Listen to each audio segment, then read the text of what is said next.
So, okay na lang na ikaw lokohin kasi ikaw yung manloko, no? Yes, kuya, no? Ayaw. Siyempre, ayaw na.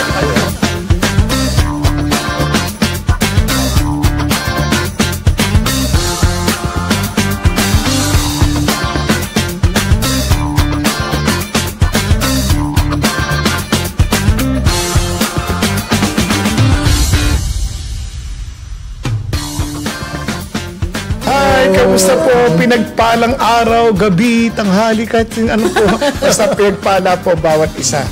Welcome po ulit sa ating Payong Kapatid. At andito ulit kami, si Kuya Erwin, si Ate Tosca, at siyempre ang inyong lingkod, Kuya Bong.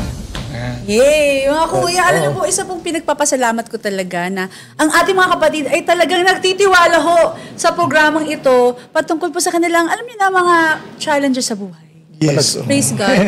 Kasi hanggat makakatulong tayo, siyempre, andito tayo lagi para sa ating Panginoon Diyos at siyempre sa mga taong kanyang pinadadala through sa mga nanonood. Amen po, amen po. Kasi mga kuya, total na pag-usapan natin yung trust, ganyan. Meron ho akong medyo na-observe, mga kuya. Talaga? Oh, hindi ko kasi napansin ko ngayon sa young generation. Kasi lagi ho tayong puro relationships, buhay mag-asawa. Pero syempre, hindi ho natin kakaligtaan ng ating youth, ang kabataan, di ba? Youth month po ata ngayon, ano po, sa ating. So, mga kuya, bakit po kaya ang kabataan ngayon, meron silang trust issues? Ayan. Una-una, ano po ba ang trust issues? At pangalawa, ano po ba ang pinagmumula ng trust issues? And how does that look like, mga kuya? Kumbaga, hindi ko alam, parang nabanggit yung kanina na parang pati suicide, pwede i-connecta sa trust issues, mga kuya. Mabigat ho yun, ha? Mabigat.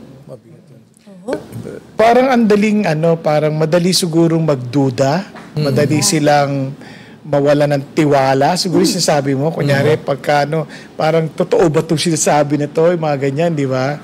So, kasi yung mga bata, especially for those who were born in the 1990s to 2010, mga ganyan. Yung mga kabataan, kasi sila ay na-expose na sa digital world. Okay. No? Yung digital landscape, most of the time, nakaka-apekto ng kanilang, yung mga datag nating mga specific traits and behaviors. No?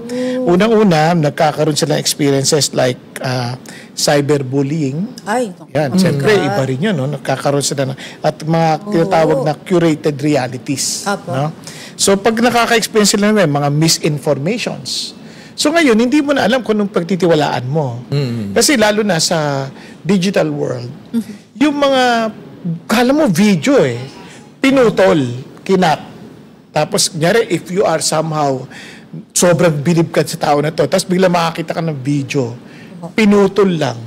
Biglang, ay, hindi pala totoo itong tao na to. Parang you begin to question yung katotohanan niya, yung authenticity niya. Diba? So, ikaw ngayon, parang, sayang naman. So, parang hirap na magtiwala. Yun ang problema natin ngayon. Yung digital landscape na yun creates that kind of mindset, no? Na parang ang hirap na makahanap ng authentic na tao. Ayun. Kasi hindi mo na alam ano na yung totoo. Kunyari, meron ng mga deepfake. Paano akala mo, mukha mo. Yung pala, hindi pala hindi pala Tosca Puno Ramos. Kundi ang Curtis pala. Naku, lagot. Ayan, di na sila nagtitiwala. Pero sa issue na kayo sa akin. Look lang ho. Hindi totoo nangyari yan. Tapos, bukod pa doon, yung sinasabi ng magulang mo, kini-question mo kasi ang daming information. Kasi information age di ba? Ang daming information na hindi mo na alam sino yung totoo kasi one will claim one thing, another will claim another thing. Kunyari lang, manood kayo sa mga health issues, yung mga health topics. Sasabihin lang, ito, mabuti to. Mamaya, ito, masama to. Well, kunyari, itlog na lang. For example, ang daming, divided yung kumbaga, yung school of thoughts, di ba? Sabi la, yung itlog, masama. Iba naman, mas mabuti. Diba? Ako, isa lang alam ko, pag hindi iyo, masama. Kinain mo. Diba? Pero what I'm trying to say is that, yun nga, because of that digital landscape, hindi mo na alam sino yung totoo. Ngayon, tapos kakausap ka sa tao, ang mindset mo, akala mo kapareho pa rin ng digital world. Ay, ganun ho? Di ba? Parang ang hirap nun Di ba? Basically, it affects so many children. Kaya yung mga nasabi mo, yung narinig sila, affect din yun ng kalang too much screening, too much yung mga at iba-iba ng effect ng sa mga bata. Kaya talagang mga magulang, napaka-importante nito, especially the parents, want authenticity. Don't try to pretend to be perfect. Yes. Be honest. As in, be authentic. Kung mali ka, aminin mo. Huwag mo na yung, parang as if tayo lagi tama, yung mga bata, hindi. Then we better listen to them carefully. Kasi nga, they need to hear, they need to be heard. Di ba? Kaya more than telling them what to, kasi ang dami ng information eh. So, paano pa nagtanong sa iyan? Di ba? Kaya yung mga magulang din, dapat may conviction ka din. Kasi pag nagtanong na sila, alam mo din kung ano isasagot mo. Para yung mga bata, meron din silang, maka-establish din sila ng kanilang foundation. Kasi yung trust issue, walang foundation kasi. Mababaw eh. Kaya minsan, ang dami nilang mga paniniwalaan na walang matibay na tatayuan. Okay. Kasi nga, we live in an age of information na available yun anytime, tsaka mabilis. Oo. Kaya mga bata, siguro yun ang mundo nila. Kaya nagiging they strive for perfection, yung mabilis.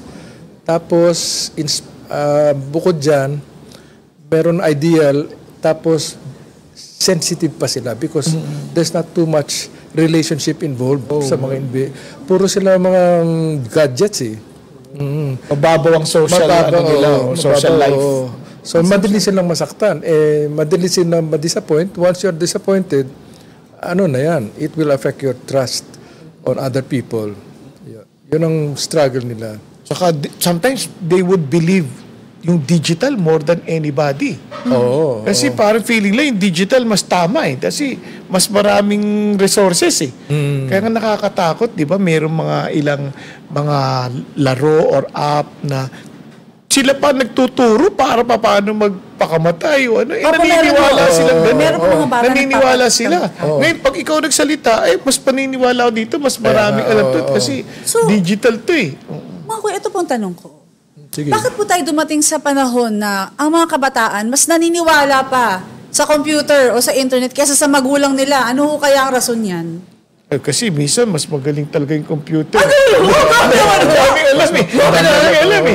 Kanilang magtatanong kay ChatGPT. Ang daming alam kasi kinukuha niya yung resources, di ba? Kaya lang, ang totoo niyan na, yung magulang, pinabayaan din kasi nila yung anak nila. Ginamit nilang yaya to eh. Sa mga bata. Para hindi makulit. Bigyan mo lang ng tablet para palaruin mo na lang, palaruin mo na lang, para tumahimik, hanggang sa naging addict na dyan, wala na silang interaction. Wala na. Yun ang tatandaan mo, ang influence starts with the relationship. So, yung relationship ng screen at saka ng bata, doon na siya na-hook eh. Diba? Doon na siya na-hook. Wala na yung relationship sa parents. Kaya nga. Wala na siyang maliwanag na relationship sa tao. Kaya, magkakaroon siya ng trust issue. Di ba? Yun ang mabigat. Ayun po. Napakahalaga niyan eh. Trust yan eh. It's a basic need. Tsaka, it's a basic para action or reaction to things around you. Pag yung trust mo nasira o hindi maayos, apektado lahat ng kilos mo. So, mga kuya, ito may nagtanong din po sa NGL. And baka pwede rin natin i-connect sa trust issue. Sabi po niya dito, ako ay 42 years old na, bata pa lang nang makilala ko si Jesus sa aking buhay. Dahil na rin sa aking mga magulang. Ayan. Ngunit ito, ika-30th birthday ng aking buhay, doon ko lamang nakilala ng totoo si Jesus. Lately, kapag ako ang nagsisimula, mga manalangin, may pumapasok sa aking isip na minumura ko ang Diyos. I mean, mga kuya, saan po kaya nanggagaling yung parang... Kasi kung minumura niya yung Diyos sa isip, may possibility kaya na may galit siya sa Diyos? Or may tampo siya sa Diyos? I don't know. Sabi sa Bible, no one who has the Spirit of God curses God eh. Wala sa kanya Espiritu, ibig sabihin. Ganun. Yun ang sabi. Kung nakakarinig siya ng boses, that's another story. Kaya, dapat yan, isang guni sa talaga nakakaalam. Kadalasan, pastor. Kasi ang unang natin, reaction natin, yung mga nakakarinig ng boses, spiritual warfare yan. It's the voice of some spirit from the other side. And sometimes din yan eh. May tawag ka, psychological, physiological, may effect sa brain eh. Ngayon, kumukuha kami ng psychology, do you know, nagulat ako eh, na thoughts can have a physical embodiment. Ibig sabihin, pwede siya maging parang mga molecules. Nagulat ako. Kaya, I'm not surprised. Nung araw, may narinig ako, love is a chemical reaction. It's possible. Kasi if you can, reduce thoughts into, mga physical, material objects, ganun din ang emotions. So, pero isang bagay din, kunyari, kung totoong pumapasok yon and totoo naman siyang Christian, i-rebuke niya. Oo, i-rebuke niya kasi greater is he that who is in me than who is in the world, di ba? Oh. So baka yun na yung mga bulong din ng mga accusers of the brethren. Di ba? Si Satan yun. So, i-rebuke niya. Kasi,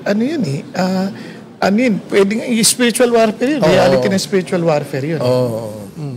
Ngayon, gusto ko lang kasing balikan yung sa trust issue. No? Kasi crucial kasi yun eh. Paano natin ma-overcome yun? Paano natin kasi una-una, mga magulang, learn to be consistent. Yung maging totoo tayo, kung ano yung claim natin, talagang gawin natin. Kunyari, kung yung mahal natin si Jesus, hindi yung panlinggo lang. Kundi, Lunes, Martes, hindi yung pang church lang. Pati pag uwi mo sa bahay, mahal mo si Jesus. Kaya kung mali ka naman, huwag ka na magkunwari. Huwag ka mali ka. Aminin mo. Kaya ang mga bata, talaga nasira na yung trust nila. They cannot trust the leadership. Yun nga. Kasi nga, ang daming palpak eh. Kita mo naman nangyari sa ating bansa ngayon, di ba? So, how can you now question the leadership? Mga pastor, nagkakandahulog-hulog. So, how can you trust the leadership? Di ba? Those who are claiming the name of Jesus, kung ano-ano nang ginagawa, how can you now trust those who are claiming to be quote-unquote Christians? Di ba? Yung nga yung joke natin na minsan, pati mga pangalan ng kumpanya, ng mga korporasyon, napaka-Christian, and yet, involved sa ghost project, di ba? Yung ganun ba? Parang, kung ako yung bata, ito yung na-expose ako sa ganito, how can I trust these people? How can I trust those who name the name of God? Di ba? Kaya, doon pa lang, magkikreate ka talaga ng distrust. Yes. Kaya, very strong ang factor yung parents. Yung parents ang magdi-declare kasi yung parents magtuturo sa anak, magbibuild ng relationship. Talagang yung parents mag-exemplify ng reality, for example, ng Diyos. Reality. Siya talaga yung susi eh. Kaya wag nilang pabayaan yung kanilang mga anak. Build relationship with their children. Model to them. Amen. And diba? And be intentional. Be intentional. Wag nilang pababayaan. Yun yung pangaral sa amin lagi ng aming senior pastor, MRI. Modeling, relationship, intentionality. Gawin natin yun kasi kailangan talaga ng mga bata na mapagkakatiwalaan and sino pa? Di dapat magulang yun. Don't let them parang be hooked or addicted to digital gadgets kasi kawawa sila eh. Kawawa yung mga bata. Yung digital na yan, once you focus on yung mga digital devices, more than yung traditional natin na family. Opo. It creates isolation eh. Nakaka-isolate. Kasi kung ako dependent dito, isolated ako sa ibang tao. And that's not good. Kaya maganda yung solusyon ni Kuya Bong. Opo. Dapat may good parenting, and if parents are not available, there should be good communication between the leader and the follower. It's always needed good communication. Yun ang kulang sa atin. Kaya mga bata, sino kung nakakommunicate nila? Bakit sila nagsusuicide? Bakit sila wala eh. Yung AI, Opo, ito na po. Very naman to, cold. Di ba? So, kung ang kausap mo, robot, Tsaka yung reality ng spiritual warfare, Satan can make use of that. Ay, ganun ho? Ito ho? Of course. Ako. Kasi readily available ang mga information sa digital world Pero mga kuya, kasi we're talking about parenting. Pero paano naman po yung mga nanonood natin na wala na mga magulang? Saan ako tatakbo? I mean, pati yung mga pinagkakatiwalaan ko, wala. Nasaktan din ako. Nagkaroon tuloy ako ng trust issues. Mga kuya, paano po yun? Where can we turn to? Ako lang tatanungin. Always go back to the truth. Ayun. And who's the truth? Jesus, di ba? Personification ng truth si Jesus Oh. So you call upon Jesus. Ngayon, maaring tanungin mo, paano yan kung iba pala kausap ko? Hindi, si Jesus nakikinig You call upon Him. He's the truth. Now, everything must be, judged based on who He is. Okay? So when you read the scripture, yung Bible, ganun din. You see it from the eyes of Jesus. Diba? Parang, kasi siya yung Word In the beginning was the Word, and the Word was with God, and the Word was God, and everything was created through Him. Diba? Parang, importante yun Balik ka ulit sa Kanya Balik ka ulit sa Kanya. Kasi kung iaalis natin siya sa picture, wala ka. Asan ang basis mo ng truth? And ito maganda. Historically, He is the only person who died and rose again from the dead. Kaya yun din ang magpo-prove sa iyo ng scripture. Yun din magpo-prove. Kasi yan, kita mo na sa history yan Malalaman. Even sa digital world, pag tinanong mo si ChatGPT, alam din niya Okay. And he will tell you that. Na yan ang most logical na mahahawakan mo. Okay. Ngayon, ang maganda yan, kung na-experience mo pa siya, di mas maganda. Ngayon, ang tanong, bakit minsan yung Bible parang hindi nagsusupport sa akin? Kasi it does not, the Bible is not for us. Hindi para sa ikatataas ng tao, kundi sa ikatataas ng Diyos. Kasi we're meant to worship God. Okay. Di ba? Hindi parang yung tao parang siya ang sentro ng scripture. Hindi siya ang sentro ng scripture. Si Jesus ang sentro ng scripture. So mga kuya, kung may, sorry, yes po. Hindi, kasi yung unang tanong mo, pag wala ng parents, anong gagawin mo? Ano yung recourse mo pag walang parents? Find somebody na you can open up with. Hindi lang preferably, dapat more spiritually mature kasi sa'yo. Kaya sa atin, we always promote yung small group. Kasi kung wala kang pamilya, doon mo ilalabas yung mga hinanakit mo. And it's supposed to be a group that will accept you, understand you, and build you up. Apo. Now, speaking of yung someone you trust, someone whom you have to open up. Yes po. Tiyakin mo, hindi ka aabusuhin. Yun nga, Tiyakin mo na hindi ka itutulak to do something evil. Oo. Diba? Kaya tiyakin mo na hindi ka itutulak magnakaw. Yung Paano basic lang. Yung mga basic, pagnanakaw, pumatay, magsinungaling. Diba? Yung mga ganun. Yung basic. Diba? Tama, diba? Kasi minsan doon natin na ipubuhos O yan, kailangan yun, i-ano natin yun, linawin natin. Kaya nga yung 10 Commandments na hindi na natin masyado pinagkakatiwalaan ngayon kasi confused na sila lahat Ang dami ng ganyan Pero sa totoo lang, yun ang pinaka-basic kahit ng morality ng tao. Yung halaga ng buhay ng tao, halaga ng katotohanan, halaga ng ng katapatan. Hindi naman nagbago yan And yun naman ay napaka-basic. So tatanungin mo yun, ito bang nagtutulak sa akin? Tapat ba to? Tapat ba to sa asawa niya? Di ba? Ito ba, tinutulak niya ako maging tapat? O inuutusan niya ako magnakaw? Inuutusan niya ako manloko? Inuutusan niya ako mandaya? Pagka ganun, hindi yan ang taong dapat mong pagkatiwalaan. Ayun. Of course, you start with trust. Ganun. Para mga bata, di ba? Mga sanggol, mga baby, as they grow up, they trust completely. Kaya gustong-gusto ko yung mga bata Eventually, as they are educated, doon kasi naranasan nila yung panlilinlang, niloloko, na yung trust nila medyo nagtatanong-tanong na. But, yan, saan manggagaling yun? Magsisimula ka sa trust. Oh, you give them the benefit of the doubt. Yun Ayun, na lang. give the benefit of the doubt. O, kasi paano mo alam na lulukuhin ka o tuturuan ka ng ano? Give them the benefit of the doubt. Pero basahin mo rin yung Bible, be close to Jesus Christ through prayer, through fellowship with other believers. And more or less magkakaroon ka ng discernment kung niloloko ka. Kasi marami nang loloko sa loob nang sa-scam sa simbahan. Oo. I-scamin ka pa eh. But Karamihan ng loko sa akin, mga Christians. Totoo?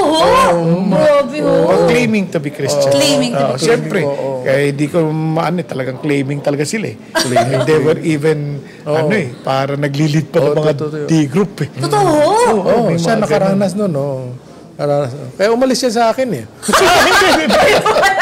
Hindi.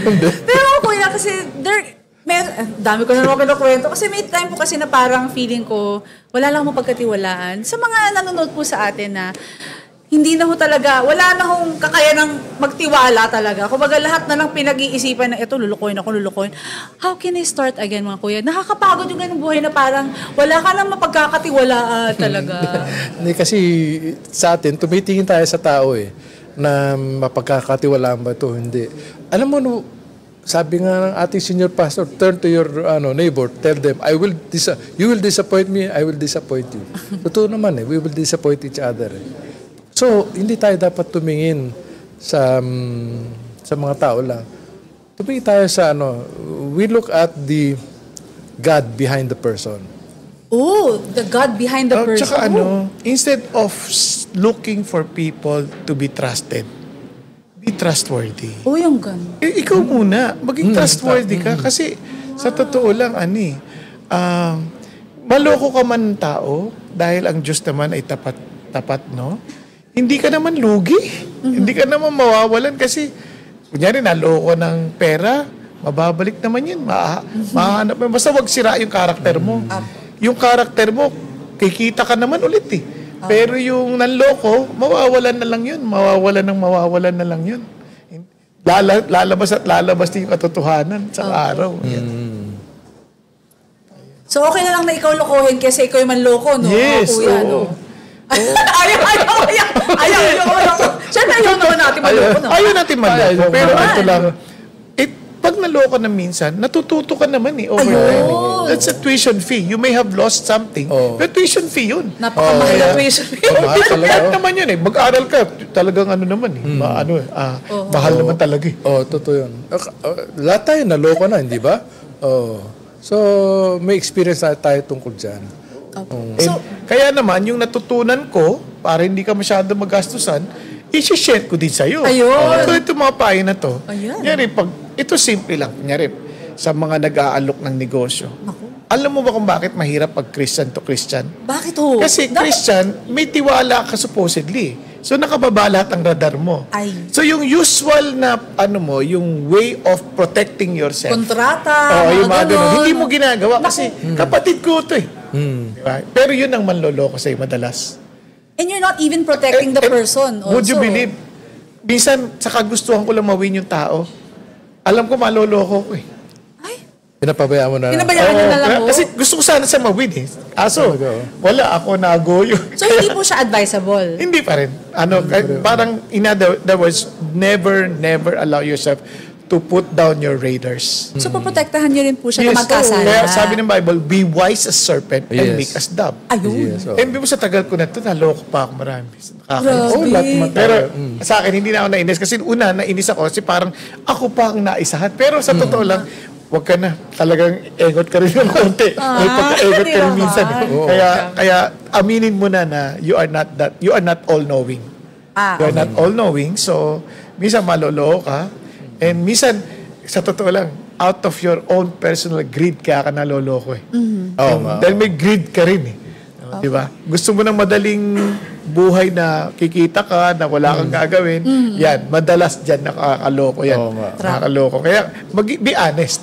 Diba? Be honest na, na walang room for greed or hint of any form of para hindi ka maloko. At saka pag naloko ka, you talk to God immediately. Lord, isanggunin mo sa Kanya yung yung nangyari sa'yo, and you can be honest with him, with your feelings. Tapos move on. Move on. Oo, huwag ka nang mag-isip na gaganti ka o ano. So, Pero yung huli kong loko naman, hindi naman ako naloko kita lang ang naloko sa akin. Yung kita lang. Kita. Pero in terms of the capitalization, Hindi naman. bawi naman. Kaya lang, kita lang. Naloka. Hindi, paano ko po ipagpipray yung mga non-loko sa akin? Lord, sana kunin nyo na sila. Ganun Hindi ba? naman. So, Hindi ganon. So, paano nyo sila pagpipray mo? Ako, niloko na nga ako pagpipray ko. Paano ko pagpipray yun? Ano sabi ng Diyos? Pray, para sa akin yung experience ko kasi sa mga nire-reconcile ko, pray for blessings for them. Ha? Niloko ako. Pagpipray ko, bless pa sila. Sako-sakong barya. Masakit na. Di naman. Ang hirap naman yan, mga kuya. Pag-pray mo, i-bless pa rin sila ng Diyos. Malay mo, magbago isip nila. One day, ibalik nila sa iyo, piniloko sa iyo. Ganun ang positive thinking. Pero, ang mahalaga naman, ikaw bless ka naman sa Diyos eh. So ganun na lang. At saka, ano lang yun, it's only material things. Maliit. Mababawi mo din yun. Sige, so mga kuya, ito na po. Dumating na po tayo sa words of encouragement. So mga kuya, may request ako. Minsan lang naman ako mag-request, although maraming tanong. Pero ang request ko, para po sa ating mga kapatid na nanonood na talagang may trust issues, I don't know who to turn to, sino ang pagkakatiwalaan ko, pwede po ba nating ipakilala sa kanila yung tao na pwede natin mapagkakatiwalaan? Paano natin siya mapagkakatiwalaan? Talagang mapagkakatiwalaan ba siya? Pwede niyo po bang siyang ipakilala sa kanila? Maganda yung sinabi ni Kuya Bong na ano nga ba sinabi? Hindi. Dapat magsimula sa iyo yung trust. You must be trustworthy. And mas mabigat yan kasi you are saying na ikaw ay isang mananampalataya eh. So, mas malaking responsibility doon. But, you have to do it. Yun. So, kung ako ang tatanungin, paano o ipapakilala? Simple lang ang advertisement ng Bible sa ganyan eh. Sabi ng Bible, come and taste and see that the Lord is good. Yun. Subukan mo siya. He can be trusted. Yun lang. 100%. Yes. Now, siguro bago tayo tapos, yung tututan tinanong na rin naman ni Tosca, sino ba yung tao na to? Actually, ito po, He Himself said that He would die and He will rise again from the dead. And He did it. Diba? Madaling sabihin na ako yung anak ng Diyos, ako yung Kristo. Madaling sabihin yun eh. Tapos makukulong lang din. O kaya magkakasakit, di ba? Madaling sabihin yun. Pero si Jesus, ito talaga nagsabi. Sabi niya, in 3 days, I will rise up again. And He did. Di ba? Yun talagang, and I will be coming back again. Kaya sigurado ako babalik siya. And somehow, yung mga signs na binibigay niya, nakikita na natin ngayon. Kaya, how can you not trust Him? Diba? Imagine, thousands of years ago, sinabi niya na that He would come. And He did come. Sinabi niya na how He will come. Where will He come? Where He will be born? Where He would be born. Sinabi niya lahat yun. And He accomplished it. Amazing. So, paano ka pa hindi magtitiwala? Kaya naman, wala naman sana siya, wala siyang pakinabang doon. Kasi siya yung namatay, siya yung nagsakripisyo. At kaninong pakinabang? Sa atin. Kaya paano kung hindi magtitiwala? Paano ka hindi magtitiwala? Kaya naman, di ka man magtiwala sa akin, lumapit ka kay Jesus. Sabi ni Jesus, come to me those who labor and heavily laden, and I will give you rest. Sabi niya, learn from me for I'm gentle and humble. Sabi niya, take my yoke upon you. And for my yoke is easy and my burden is light. And I will give you rest. Pag subukan mo, lumapit ka sa Kanya, aminin mo na kailangan mo siya. Aminin mong pagod ka na. Aminin mo and you will see how the Lord Jesus Christ will fulfill His promise and He will give you rest. Yan. Now, pagka maliwanag na sa iyo, yan ang pinagtitiwalaan mo, then God Himself will protect you. Obviously, maaari kang maloko ng tao, but they will never ever be able to take away from you the love of Jesus. The love of Jesus that will save us, and the love of Jesus na talagang nagsisecure sa atin na we are accepted and we belong to Him. Yeah? Kaya, God bless po. Amen. Amen and amen. Kaya mga kuya, ito na. Siyempre, tagline. Siyempre, sa mga panahon na to, ang hirap po talaga magtiwala. Kaya naman kahit na umulan, umaraw, bumagyo. basta kailangan nyo ng payong, andito po ang payong kapatid. Yeah. Mga kapatid, alam niyo po, masaya po kami nakakasama namin kayo every Tuesday and every Saturday. Pero syempre mga kapatid, ang tanong ko po naka-follow na po ba kayo sa ating mga social media pages? So okay lang po bang sabihin ko po sa inyo ang ating mga social media pages? Syempre, unang-una sa lahat, meron po tayong Payong Kapatid official Facebook page. Meron din po tayo sa YouTube, Payong Kapatid PH, at syempre po, sa mahilig mag-Spotify audio, di ba? Meron po tayo sa Spotify podcast. At syempre, meron po tayong NGL. Ito po ay pwede kayo magtanong anonymously. So ito po ay meron tayong NGL link at meron po tayong NGL QR code. Ayan po, just scan the code lang po mga kapatid. At syempre po, may bagong-bago po tayo Instagram account. Yan po yung mga request ng ating mga kuya. So, paano po tayo mag-IG? Punta po kayo sa Instagram account at mag-download lang po kayo ng Instagram and follow us at payongkapatid.ph. Kung mahilig po kayo sa mga inspirational content, yung mga nakakagaan ng loob, ito po ay para sa inyo. So mga kapatid, masaya-masaya kami at lagi tayo nagsasama-sama at syempre, blessed na blessed tayo sa payo ng ating mga kuya at lalo pa tayo lumago sa ating relationship with Jesus Christ. So mga kapatid, see you soon!